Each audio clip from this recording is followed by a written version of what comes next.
কলপাত কিয় দেখিছে আপোনালোকে মই আপোনালোকক দেখাম আগৰদিনীয় নিয়ম চেয়াৰ দি সাজ থৈছে চেয়াৰ শ্ব'টো দেখাবলৈ পাহৰিয়ে থাকিলোঁ এতিয়া কোৱাৰ পিছতে দেখাইছোঁ বেলেগ এটা ভিডিঅ'ত দেখাই দিম আপোনালোকক চেয়াৰ দি কেনেদৰে সাজ থয় সাজ মানে কিয় আগৰ দিনৰ পূৰ্বপুৰুষৰ নিয়ম সেইটো সাজ বুলি নকয় ৰস বুলি কয় আৰু এতিয়া মইহে সাজ ওলাইছে মানে মুখত এয়া দেখিছে এইটো হৈছে কি বুজি পাইছে নাই সাজৰ পিঠা এয়া খুন্দি পেলাই থৈ দিছে আমাৰ সৰু ভণ্টিয়ে মায়ে সানি আছে এইফালে এভাগ সানিলে এভাগ পাচি দি তলত গামলা দি পাচি দি পেলাই থৈছে ওপৰত পাত পাৰি তাত হালধি সানি থৈ গৈছে আৰু এইফালেও সানি থৈ গৈছে আগবঢ়াই থৈছে সেইভাগ নতুন ভালকৈ প্ৰথম কাৰণে আৰু সেইভাগ আগবঢ়াই থৈছে সকামৰ বাবে নিয়মৰ বাবে অসমীয়া সমাজত আমি ইয়াত সকলোৱে ৰস বুলিয়ে কয় মোৰ এতিয়া সাজ বুলিয়ে কৈছোঁ বাৰু আজিকালি যুগত আধুনিক যুগ আহিলে যেতিয়াতো সাজটোক ৰসটো সাজ বুলিয়ে কয় এয়া দেখাইছোঁ আপোনালোকক এয়া পানীয়ে খেতি মানে সনাটো দেখাম মই বাৰু এইভাগ দেখাবলৈ নহ'ল আপোনালোকক এই পিছৰ ভাগে দেখাই দিম বাৰু কেনেদৰে সানিছিলে আৰু কেনেদৰে থৈছে এয়া পাচি থৈ দিছে তলত গামলা পাতি থৈছে এইটো পাচিটো ওপৰতে পাত থৈছে সানি তাত মানে থৈ যাব ইয়াৰ পিঠা দি পেলাই আপোনালোকৰ চেয়াটো নেদেখালোঁ বাৰু চেয়া চৌ কেনেকৈ সিজাইছিলে প্ৰথমৰ পৰা আৰম্ভণিটো নকৰিলোঁ বেলেগ এটা ভিডিঅ'ত আপোনালোকক মই দেখাই দিম বাৰু সেইখিনি সিমানলৈকে আহোমৰ সাজ বুলি কয় আহোম দিনৰ আগতে ৰজাদিনীয়া দিনত আছিলে চুকা ভাগিয়ক যেনেদৰে পালন কৰা হয় তেনেদৰে এবিধ দিয়া হয় নিয়ম কানুন কৰি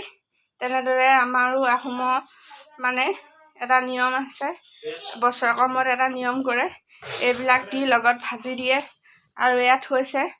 10 দিনৰ পিছত বাৰু হ'বগৈ তেনেকৈ পতা হয় তাৰ আগতে থৈ লৈ এইভাগ বস্তু প্ৰথমতে চাউলৰ পৰা থৈ আপোনালোককতো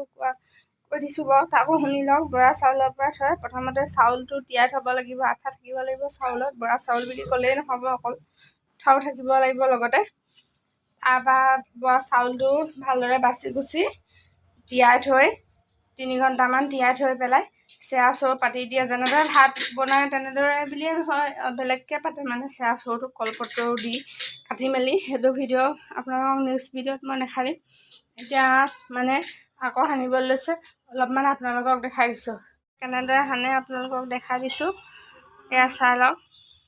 গামলা এটাত লৈ তাৰ যিবোৰ সিজাইছিলে এটা চাউলৰ সিজোৱা গামলাটোত ঢালি ল'লে প্ৰথমতে তাৰপিছত সাজত দিয়াই দিছে তাৰ পাচিত মেলি থৈ গৈছে আৰু অলপ পানী দিছে ঠাণ্ডা পানী ইমান দিয়া নাই বাৰু অলপ দিছে এয়া তলত গামলাটো কিয় পাৰি দিছে বুজি পাইছে জানো আপোনালোকে নাই পোৱাটো সেইকাৰণে কৈ দিছোঁ অলপমান তলত গামলাটো পাতিছে তলত মানে এনেকৈ পাচি কেলে দিছে ওপৰত পাত দি পেলাই তলত গামলাটো মানে যিখিনি ৰস ইয়াৰ ওলাব সেই ৰসখিনি এটা ৰসটো বেলেগ সাজটো বেলেগ মানে সেইখিনি ৰহি বুলি কয় আৰু তলত মানে নিগৈ সৰু অকণমানকৈ মানে সেই ৰহিখিনি পৰিবগৈ ৰহি মানে তাৰ আচল ৰসটোৰ কথা কৈছে ইভাগে মানে পানী দি সাজটো চেপা হয় এই আচল ৰসটো মানে তেনেদৰে গামলাটো পতা আছে সেই গামলাটোৰ তলেদি মানে বাটটোৱেদি সৰকি গামলাটোত পৰিবগৈ অতীজৰ নিয়ম এইবিলাক বাৰু আজিকালি নিয়ম নহয় এইবোৰ আজিকালি কোনেও ল'ৰা ছোৱালীয়ে নাজানিব মই সেইবাবে মানে দি দিছোঁ অলপ চাব আপোনালোকে ভালদৰে আৰু জানিবও পাৰে বাৰু কিছুমানে আগৰ দিনীয় আইতাসকলে এতিয়া মই তেনেদৰে আপোনালোকক চাবৰ বাবে এতিয়া যিবোৰ নতুনকৈ উঠি আহিছে তেওঁলোকক চাবৰ বাবে শিকিবৰ বাবে আগৰ দিনৰ নিয়মটো কেনেদৰে কি কথা সেই তাকে দেখাবৰ বাবে মই ভিডিঅ'টো মোৰ মোবাইলত বন্দী কৰি থৈছোঁ আপলোড কৰিম আপোনালোকে চাব ভিডিঅ'টো এতিয়া 3 দিন হৈছে থোৱা সাজ চেয়া দি এতিয়া ভৰাব হৈছে কলহত ভৰাইছে আইতাই মায়ে থৈ দিলে আইতাই ভৰাইছে এয়া তলৰ ৰহিকণো দেখাম আপোনালোকক যি তলত ডাবৰ পাতি থৈছিলে যে সেই ডাবৰ তলত পৰি গৈছে পাতখন ফালি দিছিলে অলপ তাৰ অলপ নিগৈ পৰি আছে তলৰ ৰহিকণ দেখাম আচল মালকণ নাই মায়ে থৈছিলে, আইতা এতিয়া ভৰাইছে ভালদৰে আলফুলে ভৰাইছে। গৰম দিন নহয়, নহ'লে গৰমত বেয়া হ'ব বুলি পাতখন ফালি দিছিলে কিয় চালনী দি, তাৰ যিটো ৰস সেই ৰসিখিনি তাৰ তলত পৰিছেগৈ মানে ডাবৰত। দেখাই দিম বাৰু আপোনালোকক, চাব আপোনালোকে। ভৰালে এতিয়া একলহ আৰু এই দুটা আছে ভৰাবলৈ, ভৰাব এতিয়া সেইখিনি ৰসখিনি তলত পৰি থকা। এয়া ভৰাইছে কলহত আইতাই। এতিয়া সাঁজটো যে নিয়মৰ বাবে এই সাঁজটো নিয়মৰ এতিয়া পাতি আছে আইতাই পুৰি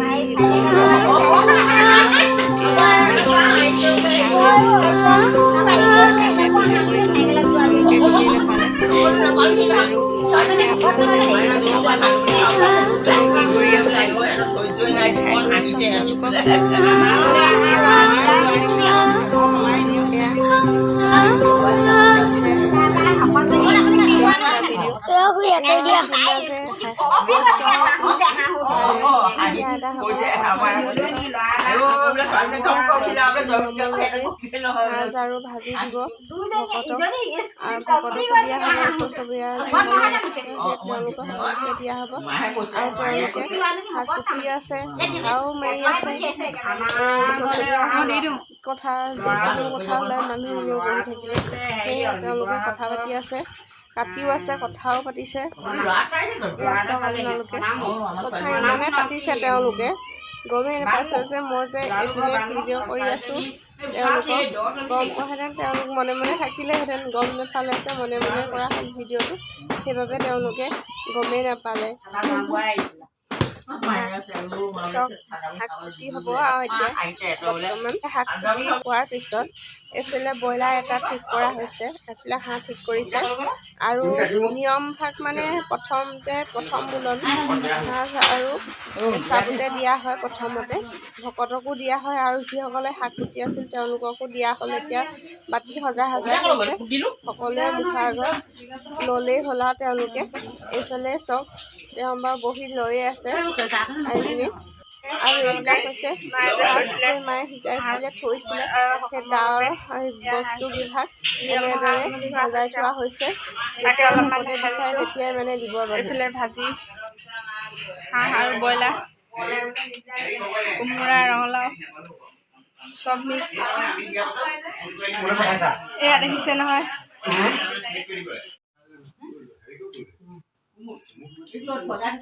এতিয়া প্ৰথম বুলন দি হোৱাৰ পিছত সাজ আৰু কেঁচা বুটে দি হোৱাৰ পিছত এতিয়া ভাজি হ'ল। সকলোৱে পাতৰ মুখে সাজৰ বাতি আৰু ভাজি সকলোৱে লৈছে। এয়া দেখিছে নহয়, সকলোৱে লৈ আছে। এই সৰু ল'ৰাটোৱে লোৱা নাই বাৰু, সি ঠাণ্ডা পানী লৈছে। এইফালে ভকতৰ মাজত খাই আছে আৰু তেনেদৰে খুৱাই আছে। এয়া চব নাম গায়।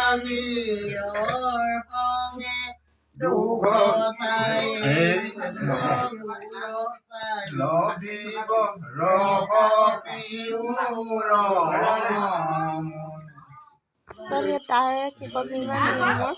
ফটো আপোনালোকৰ আগলৈ আগবঢ়ালোঁ। ভাল লাগিলে, নিয়ম যদি বুজি পালে এই ভিডিঅ'টো চাই মোক জনাব। ভাল লাগিলে শ্বেয়াৰ কৰিব, লাইক কৰিব বুলি মোৰ আশা থাকিলে আপোনালোকৰ আগত। ধন্যবাদ। আজিলৈ ইমানতে সামৰণি মাৰিছোঁ।